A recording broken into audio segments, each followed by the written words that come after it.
right hand side. See them busy suckling off your mother? It's too long, actually.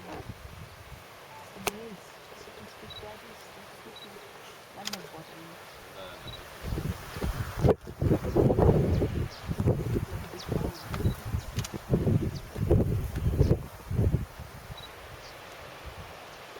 Those lions are very comfortable there.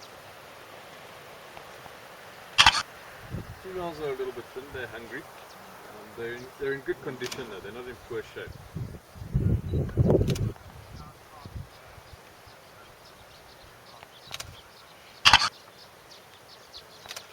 The reason why the females lose their condition and their weight so quickly is because they're busy producing milk for their cubs.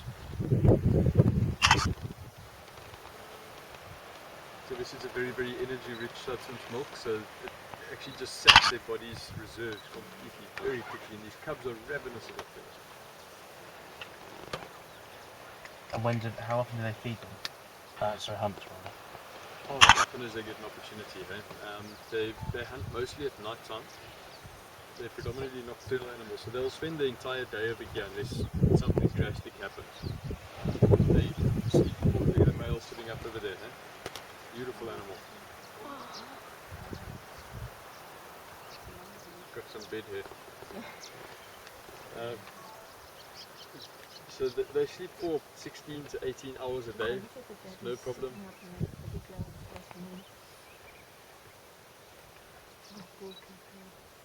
And it's not that they're lazy, that they'll rest for 16 to 18 hours, it's just that they're trying to conserve their energy. You see how the females, all their energy goes into producing milk for these youngsters right now. The males, they travel huge distances, and you can see the distance that we've driven. That's the distance that male covered yesterday evening. And that's still fairly short in travel compared to what they can sometimes do.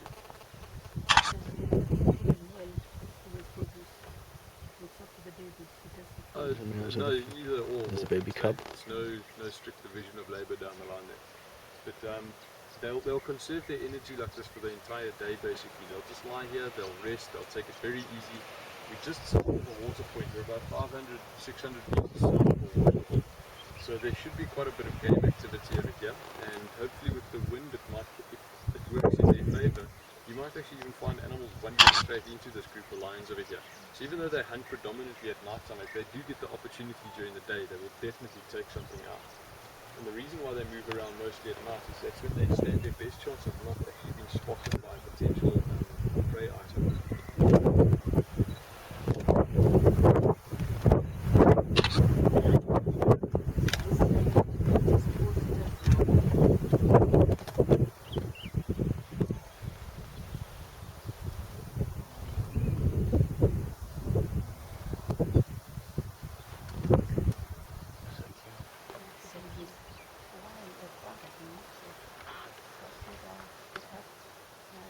Yeah, he's still got about a year or so to go before his mane fills out nicely. They are mature, they have fathered these cubs. They are still fairly young, they're about 4.5 going on 5 now. These males, yeah, big males. And these cubs would be theirs. Only one of the males would have mated with these females, because even though these two males work together in a coalition, there will be a hierarchy. So there will be one that will be more dominant than the other.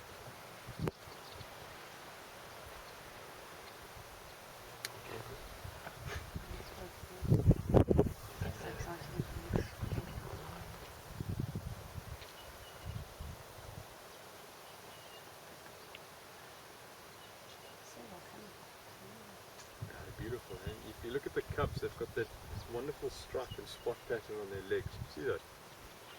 Yeah. It actually extends. If you look at some of the young ones, right up to the top right hand side, that pattern will actually extend almost all the way up their backs. And the lion cubs will be very spotted like that when they're young, to try and keep them well camouflaged. It just helps them hide because they don't go with their mothers when the mothers go hunting. Like the males, eh? Very young male cub that's ambling out there. Maybe spotting and the little one has gone to sleep. With the male tolerates them. Yeah, no, he will. Obviously, if he's fathered the cub, he will tolerate it. Look at that. Obviously, if he's fathered the cub, he will tolerate the cub's presence because he doesn't. That's his purpose in life is to father and sire into the spring. Look at Look at him playing his dad. Rather than its pupils. That Wow. cubs. You see, he still gives him a wide berth. Eh? If he kills that cub, he's just destroyed his own genetic legacy. So it's pointless for him to try and do anything to it.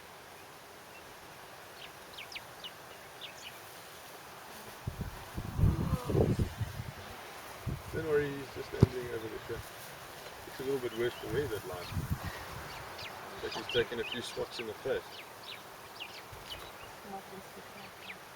Yeah, this one's my favorite. He's trying to get double on after. Just playing with it.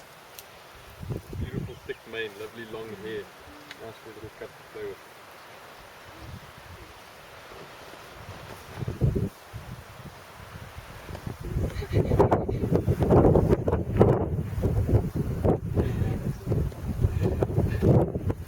It's difficult on with one hand. You know, He's the more adventurous. try and take this one. Use this one.